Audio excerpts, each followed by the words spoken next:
I think that it perhaps might seem odd in the 21st century for individuals to see someone who's working in stone carving. Why do something like this that takes so much time? It's so laborious, it's manual labor, to put it in its most base terms. I think there's something important about keeping particular traditions alive. I think there's something about our contact with the earth, just the physical contact with this material, that's so different from any other material that I've ever worked in. I came up to Vermont. I talked with people at the Vermont Marble Company, and I talked with Paul Auschenbach, who taught at University of Vermont in Burlington. And the Vermont Marble Company had worked with Paul and done symposiums in the late 60s and in the 70s with him. So they had some familiarity with sculptors being around. And they were very, very receptive. And I told them all I needed was a building. I would bring up all the air hoses. They gave me a compressor in a building, and I would bring up the work tables and everything. And they went for it. I brought home slides. I showed it to the 12 students that had signed up from my different courses, and 11 of those 12 people came up to Proctor in 1986 for 3 weeks of carving. And that was the beginning. I never left. I rented a small apartment in Proctor, and I thought, well, maybe I won't move back to California or Carrara. Maybe I'll stay here. And the next year I started the carving studio. So 1987 was really the first very official year of the carving studio. I call 1986 the pilot project, because if it weren't for that, I don't think it would have happened. I think there's a instinctive appeal to stone, because of its stone it's a noble material. It's hard, it can weather well, it shows you surface, it has color and pattern. Well, I had spent some time in Italy learning marble carving, and I was really inspired by the artisans in Italy and the work that they did.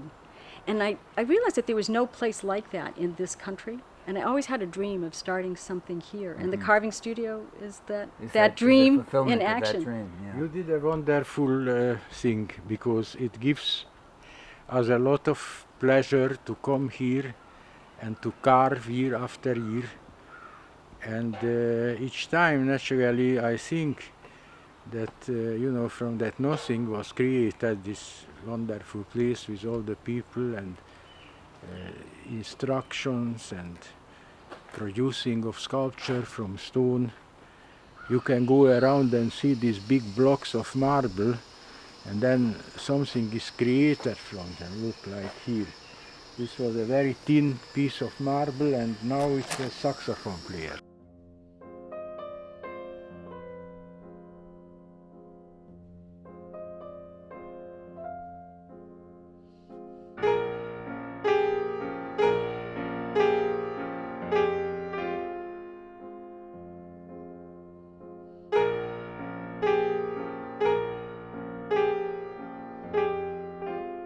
When I was learning stone sculpture, I remember when I wanted to learn something about carbide tools and pneumatics, I called all the stone companies that I could find around Boston, because I was living in Boston. I couldn't find anyone to tell me anything. Nobody knew how to work by hand to begin with, and they were all sandblasting lettering onto tombstones. You'll flatten it a little bit, but with the carbide you can actually shatter them. Yeah. Same thing holds true for the teeth. Carbide teeth are very fragile. So you want to make sure that you're always using them at the proper angle. Now, diamond, on the other hand, is an even harder abrasive, but you'd never have a diamond tip chisel. So the diamond goes all the way through this. This is a solid sintered blade. This is like a piece of carbide. Many of the colleges and universities do not have the facilities for stone carving or the expertise. And one of the things that made it so attractive to the local colleges in proximity to the carving studio was that we had a facility, and we also had the expertise that provided a service and an opportunity for the colleges to offer that to their students within the programs without having to have that expense of making room for dust and scale and heavy lifting equipment, which is what we can provide. I'm Jim Zingarelli. I teach at Gordon College. I've been teaching at Gordon for 10 years, but I've been teaching for 26 years. I've been carving In stone now for 22 years.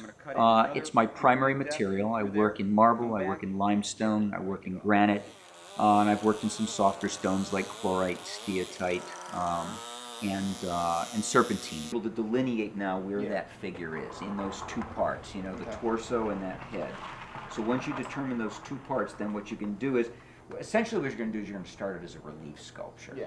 What drew me to stone carving was several different things. One is the permanence of the material. Another is the tradition of the material, something that individuals have worked in all over the world, all different cultures.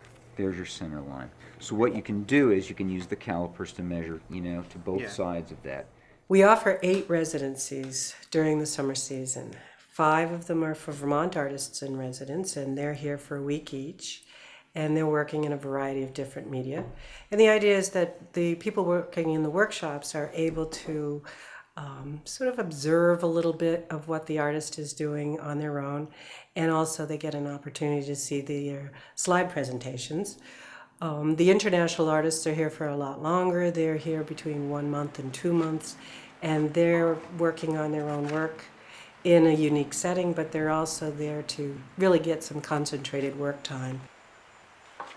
Yoshi Noriyuki is here for a month, and he's working on an interesting piece where he combines steel and stone to create a kind of balance or imbalance that's based on what is recorded in the Egyptian culture as part of the underworld. It's kinetic, and yet I think the thinking that goes beyond or behind the actual sculpture is a lifelong exploration, and this particular piece that he's working on here is really an outgrowth of what he's done in the past. Prior to the carving studio, I would not call this a town that really had a lot of artists, and since the carving studio has taken up residence at the old quarry, it's attracted a number of artists internationally as well as nationally. I think it's probably more of a well-kept secret locally than around the world. The studio itself is just a very rustic environment with a lot of noise and a lot of equipment that's just there for the pure function of making things. The gallery is this pristine space that doesn't have any of those things in it. There's no sense of what was made. You're just seeing the finished product. And I think it just gives another environment to see the sculpture or the painting that you might not be able to see at the studio because of all the other noise and activities that are going on. The outdoor exhibit is much more, Sculptfest, is much more about place and trying to relate the artwork to the place that you're walking around in. And it's a combination of the artist's vision, but also a kind of highlighting or focus on what the site used to be. There's no getting away from it. The scale is just enormous in comparison to the gallery. So it's really targeting a different kind of work that you can't do in a gallery.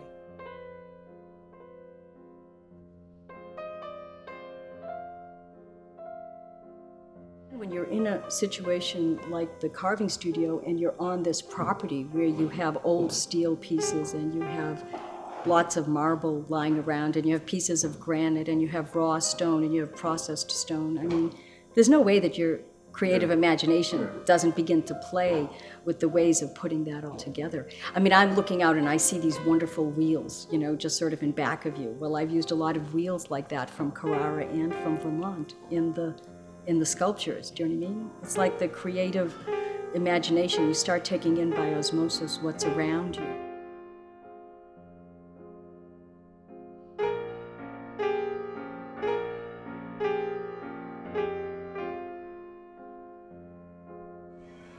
Enlarging is a service for artists.